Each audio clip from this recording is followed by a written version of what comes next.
ហិង្សាបែបលើ gender ទាំងឡាយណាដែលកើតមានដោយសារតែប្រព័ន្ធបច្ចេកវិទ្យា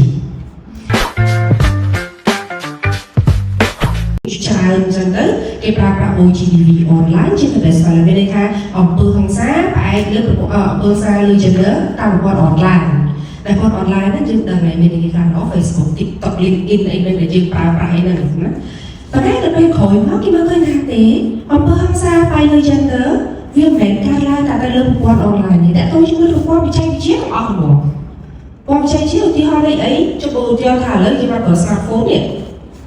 យើងមកមានអី online កើតទៅក៏ប្រើទីអត់ជិត7ហ្នឹងមែនទេទីហើយខ្ញុំមានប្រើអត់ជិត7ខ្ញុំផ្ញើ message ខ្ញុំថារាល់ថ្ងៃហ្នឹងណាដេកជាមួយខ្ញុំហើយអត់មានលុយអត់មានគេហៅថាដេកជាមួយខ្ញុំហើយអត់ឧទាហរណ៍ណាក៏មាន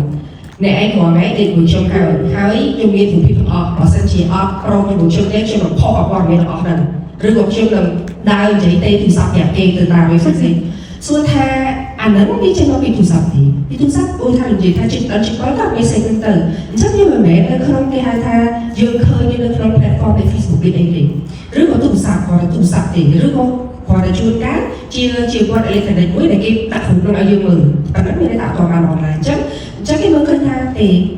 អំពើហិង្សាផ្នែកលើ gender មិនមែនការឡើងតែលើវត្តអនឡាញទេតែតកតងជាមួយនឹងបច្ចេកវិទ្យាទាំងអស់ចឹងហើយបានជាគេប្រើពាក្យ TFGBV នឹងឯងណា Technology Facilitated Gender Based Violence អំពើហិង្សាផ្នែកលើ gender ទាំងឡាយណាដែលកើតមានដោយសារតែប្រព័ន្ធបច្ចេកវិទ្យា